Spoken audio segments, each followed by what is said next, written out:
ازيكم عاملين ايه؟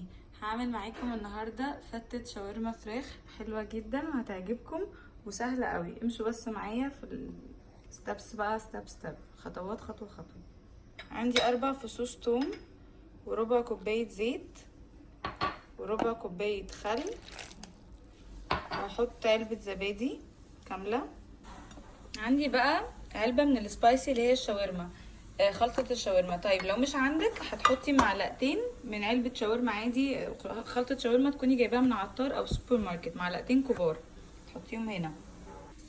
انا مش بحط ملح لان هي بتكون متملحة، اللي هي علبة السبايسي دي، والكيس اللي فيها بيبقى نص كيلو فراخ بانيه. تمام، يعني نحط كيس واحد لو هنعمل نص كيلو فراخ بانيه. نقلب بقى التتبيلة مع بعض كويس. بعد كده نحطها ايه على الفراخ. لو طبعا مش هتحطي علبة السبايسي تحطي بقى انتي الملح بتاعك تقريبا معلقة واحدة، وهسيبها بقى في التتبيلة ساعة. تمام، اجيب بقى صينية او طاسة او حلة whatever الحاجة اللي هعمل فيها، وابتدي بقى انزل الفراخ بعد ما اتبلت وقعدت في التتبيلة ساعة، حبة حبة عشان مفقدش درجة حرارة الصينية. ابتدي بقى انزل حبة حبة كده. انا مش حاطة زيت ولا سمنة لان هي اوريدي فيها ربع كوباية زيت. بصوا حاولوا ايه، استنوا تاخد لون الاول، وبعد كده ابقوا قلبوها، يعني استنوا ما تقلبوهاش على طول. لو عندك معلقه مستردة حطيها، لو مش عندك خلاص عادي. هسيبها كده لحد ما ايه تنشف، وبعد كده اقلبها. مش هقلبها قبل ما تمسك نفسها وتنشف، حتى لما حطيت المستردة استناها تنشف بعد كده اقلبهم مع بعض. مش قادره احكي لكم ريحتها عامله ازاي، والله العظيم ما كلام بجد. شويه عيش تاني، فظيعه. بصوا هتطلع ميتها وهتشربها لوحدها وهتنشف لوحدها. احنا كل ده سايبينها ما جيناش جنبها. دي بقى اقلبها دلوقتي. بصوا شايفين، هو ده اللون اللي انا قصدي تاخده الاول. اقلبها بالراحه، هسيب الموبايل عشان اقلبها. بعد ما نشفت بقى كده ابتدي انزل عليها البصل واقلبهم مع بعض تقلبتين حلوين كده لحد ما البصل يدبل شويه مع الفراخ. نص كيلو الفراخ بانيه بصلايه كبيره، لو ما عندكيش بصل كبير يبقى 2 صغيرين. واسيبهم بقى ياخدوا الطعم مع بعض شويه. بعدها بقى هنزل الفلفل، لو عايزاها سبايسي حطي فلفل رومي، ونقلبهم.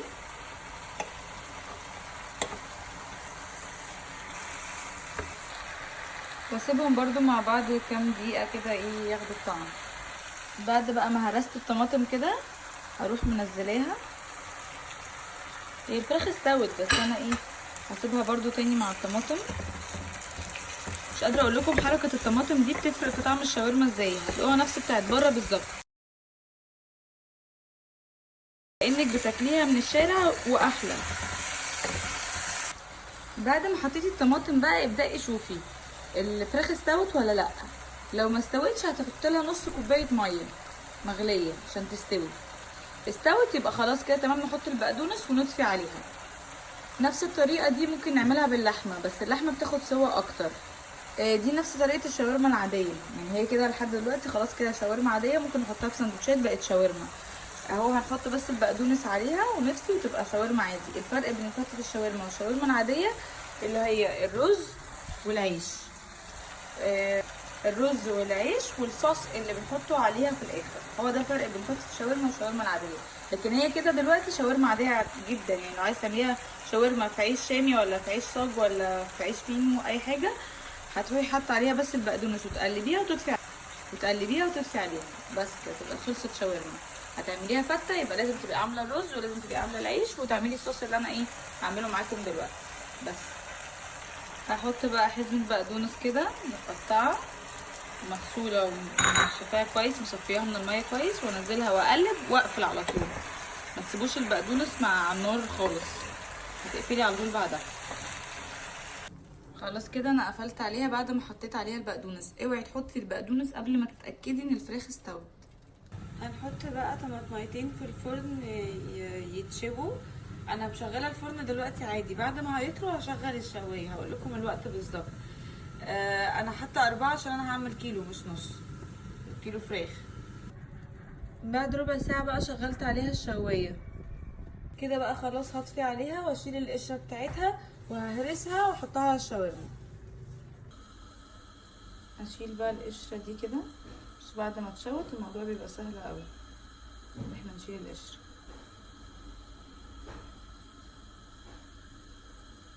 ونهرسها بقى. دلوقتي انا عندي عيش شامي، الكميه بقى اللي انتوا عايزينها، يعني دول 5 رغيف من العيش الشامي، مقطعهم كده بالمقص انصاص، وهدخلهم الفرن من غير ولا زيت ولا سمنه ولا زبده ولا اي حاجه، يتحمصوا. بس نتابعهم طبعا، يعني كل شويه لازم تبصي عليهم. تمام، دي كده قبل ما نعمل الشاورما، عشان على ما نخلصها يبقى هما اتحمصوا ويبقوا ناشفين كده مقرمشين. لو بتحبيه طري يبقى اعمليه بطريقه الشاورما اللي انا عاملاها على اليوتيوب، هتلاقوها. شايفين لونه بقى تحفه ازاي؟ تقريبا انا هخلصه على ما الشاورما تخلص، مقرمش جدا كده، من غير ولا زيت ولا سمنه ولا اي حاجه في الفرن. قعد تقريبا 10 دقايق. بعد كده بقى حطيت معلقه صغيره من الكركم ومعلقه صغيره من الكاري وواحده ماجي على كوبايتين الرز. تمام، واقلبهم. مش عايزين الماجي براحتكم، بس الكركم والكاري مهم، هو اساس الطعم.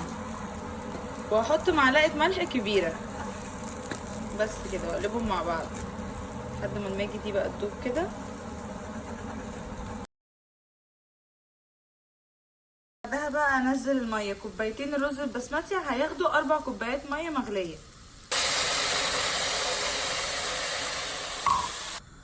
هغطي بقى دلوقتي عليها لحد ما تغلي وتشرب الميه دي خالص. كوبايتين الرز بسمتي يعني 4 كوبايات ميه او شوربه. لو عندك شوربه ما تحطيش ماجي بقى. انا حطيت رشه من الفلفل الاسود، بصوا رشه. نبص بقى على الرز، هو خلاص كده استوى، كده عدى نص ساعه. هطفي بقى عليه واسيب الغطا مفتوح. ماشي. الصوص بقى اللي انا هعمله الاخير عباره عن 4 فصوص توم، ومعلقتين زبادي، ومعلقتين مايونيز، ومعلقتين كبار خل، ومعلقه طحينه كبيره، كلها بالمعالق الكبيره. تمام، احطهم بس على بعض هنا، على بعض هنا في طبق كبير واقلبهم. وحطي رشه ملح بسيطه جدا، وكده يبقى حاجه الشاورما، فتة الشاورما عندي خلصت. لو هتعمليها شاورما بس هتحطي خلاص كده الشاورما اهي عندك وتعمليها سندوتشات. تمام، عشان ماسكه نفسها حطيت لها معلقتين ميه مغليه، معلقتين بس مش اكتر. نقلبها لحد ما يبقى قوامها حلو. اول طبق عندي حطيت رز وحبه من العيش ومعلقه كده من الصوص، بس حطهم كده على، يعني قعدت احط كده، فاهمين قصدي، اللي هو مش في مكان واحد. حطيت حبه شاورما اهو. وبعد كده بقى ارجع احط رز تاني. بعد بقى ما حطيت رز تاني هبتدي احط من على الحروف كده عيش اللي هو المحمص ده، مش هيجي عليه حاجه عشان ما يبقاش طري،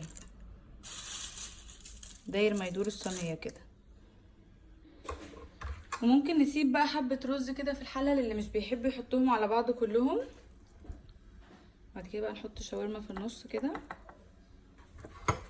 برضو لو عايزين تسيبوا حبه شاورما عادي في النص كده. واخر خطوه بقى نحط من الصوص كده عليها شويه.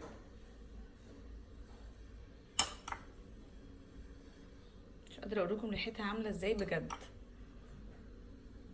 كارثه. بس وانا كده خلصت، شايفين فظيعه. يلا جربوها بقى وقولوا لي رايكم ايه. اللي ما جربش يا جماعه فتة الشاورما بطريقتي فايته كتير جدا جدا جدا. يلا مستنياكم بقى تعملوها وتوروني. باي باي.